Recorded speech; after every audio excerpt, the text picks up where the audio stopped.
जो स्थिति थी उसे देखकर मुझे हैरानी होती थी कि आखिर यूपी को कुछ लोग किस बात की सजा दे रहे हैं।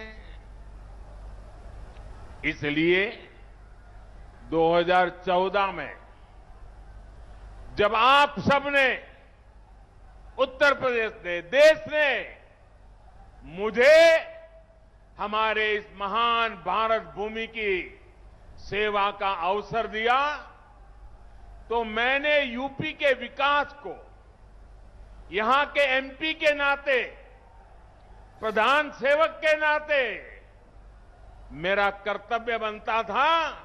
मैंने उसकी बारीकियों में जाना शुरू किया। मैंने बहुत सारे प्रयास यूपी के लिए शुरू करवाए।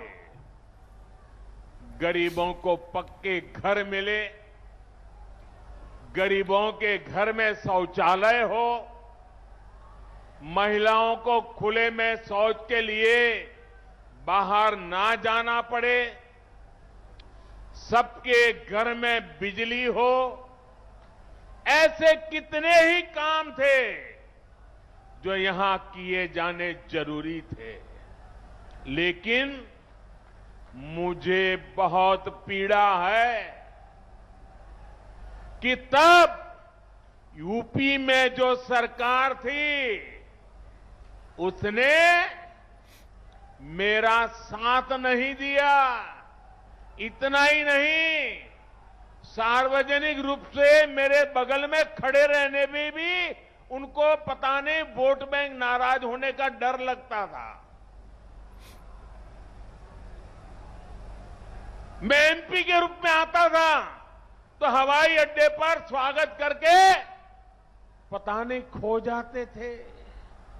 उनको इतनी शर्म आती थी, क्योंकि काम का हिसाब देने के लिए उनके पास खुद कुछ था ही नहीं। मुझे मालूम था कि जिस तरह तब की सरकार ने, योगी जी के आने से पहले वाली सरकार ने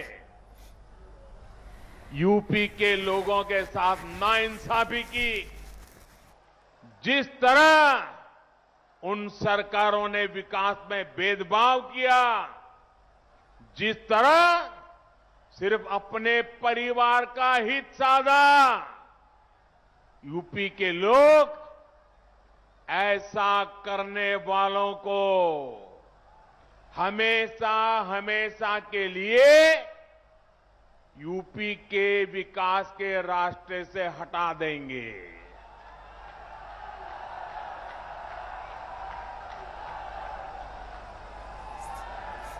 और 2017 में आपने तो ये करके दिखाया है। आपने प्रचंड बहुमत देकर योगी जी को और मोदी जी को,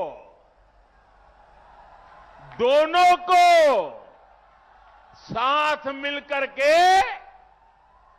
अपनी सेवा का आपने मौका दिया। और आज यूपी में हो रहे विकास कार्यों को देखकर मैं कह सकता हूं, इस क्षेत्र का, यूपी का भाग्य बदलना शुरू हो गया है और तेज गति से आगे बदलने वाला भी है।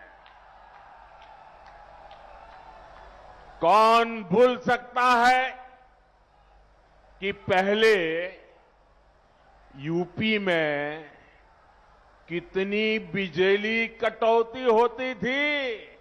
याद है ना? कितनी बिजली कटौती होती थी? कौन भूल सकता है कि यूपी में कानून व्यवस्था की क्या हालत थी? कौन भूल सकता है कि यूपी में मेडिकल सुविधाओं की क्या स्थिति थी?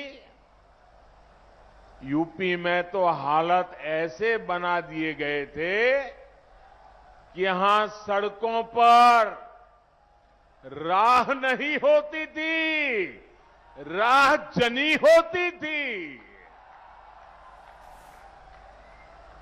अब राहजनी करने वाले जेल में हैं और राहजनी नहीं, गांव-गांव नई राह बन रही है, नई सड़कें बन रही है।